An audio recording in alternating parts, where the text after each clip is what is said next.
HDK ನಡುವೆ ಬಾಡೂಟದ fight ಕೂಡ ಜೋರಾಗ್ತಾ ಇದೆ. ಹೇಗಿದೆ ಬಾಡೂಟದ ಫೈಟ್, ಟಾಕ್ ವಾರ್ ಹೇಗಿದೆ ಅದನ್ನು ಕೂಡ ನೋಡ್ತಾ ಹೋಗೋಣ. ನಾವು ಊಟ ಕೊಟ್ಟಿದ್ದಕ್ಕೆ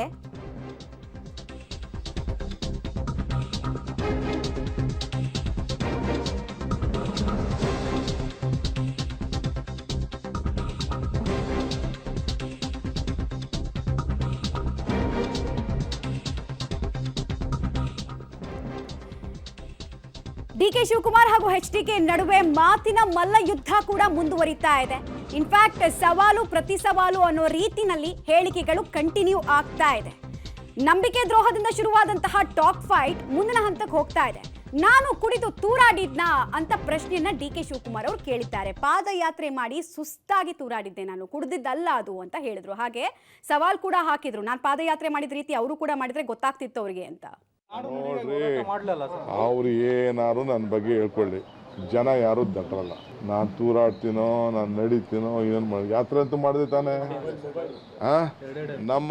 ನಮ್ಮ ನೀರು ನಮ್ಮ ಹಕ್ಕು, ಈ ದೇಶಕ್ಕೆ 75ನೇ ಸ್ವಾತಂತ್ರ್ಯ ಗರ್ಗರ್ ತಿರಂಗ ಅಂತ ಅಂದರು. ನಾವು ಯಾತ್ರೆ ಮಾಡಿದೆ ತಾನೆ. ನಾವು ಭಾರತ್ ಜೋಡೋ ಮಾತುದಂದೆ ಮಾಡಲಿ, ಅವರು ನೋಡೋಣ. ಈಗ ನಾನು ಅವ್ರಿಗೆ ಸವಾಲ್ಗೆ ಈಗ ಪಾಪ ನಾನು ಹೆಚ್ಚು ಕಮ್ಮಿ ಮಾಡಿಬಿಟ್ಟು ಆಮೇಲೆ ಆರೋಗ್ಯ ಪಾಪ I don't want to disturb in his health position. ಸದ್ಯ ಅವರು ಏನೋ ಧೈರ್ಯವಾಗಿ ಎಲೆಕ್ಷನ್ ಮಾಡ್ತೀವಿ ಅಂತ ಬರ್ತಾ ಇದ್ದಾರಲ್ಲ, I wish him all the best, I wish him good health.